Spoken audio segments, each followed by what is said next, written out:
Matt Callan back at the roundtable with another NBA stat preview, today showing how these three numbers will tell the story of the 2018-19 San Antonio Spurs. If you're new to the channel, make sure to check out the full playlist for previews for all 30 NBA teams.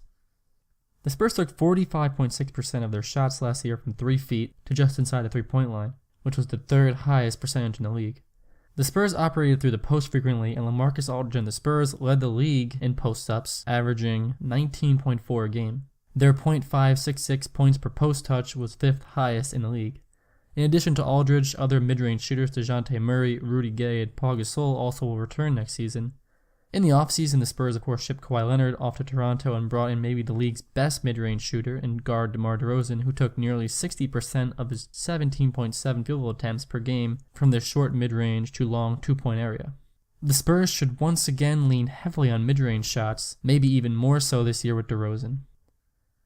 The Spurs' 104.8 defensive rating was third best in the league last year, and defense has been a staple of Spurs basketball since Greg Popovich coached his first full season in 1997-98. In the 96-97 season, Popovich took over as head coach 18 games into the season, and the Spurs finished dead last in defensive rating. The following year, with the full offseason of Popovich at the helm, the Spurs improved from the league's worst defense to the second best. In the 20 seasons that Popovich has coached the Spurs, they have finished outside the top 3 in defensive rating just 4 times. Those 4 seasons came in a stretch from 2008 to 2012, when the Spurs had defensive rating finishes of 5th, 8th, 11th, and 10th. I would hardly call that struggling defensively. The Spurs have also boasted the league's best defense in 7 of these last 20 seasons. The Spurs also posted the lowest foul rate in the league last year, averaging just 17.2 fouls a game. Combine that with an opponent effective field goal percentage of just 50.7%, which is 8th lowest in the league, and it's clear that the Spurs were once again a defensive powerhouse. Bet on another top 3 defensive performance from the Spurs next year.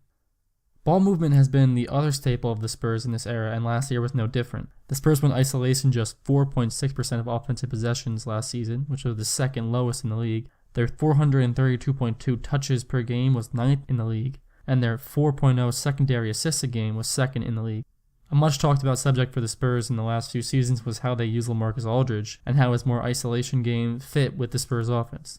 In Aldridge's first 2 seasons in San Antonio, he posted usage ratings of just 26% and 24.9%. After some offseason drama, Popovich let Aldridge free a bit more last year, and Aldridge's usage rating shot back up to 29.4%, which was much more like his Portland days and was the 3rd highest of his career. The Spurs now bringing another high usage player in DeMar DeRozan. How Popovich manages both these guys will be something to watch next season.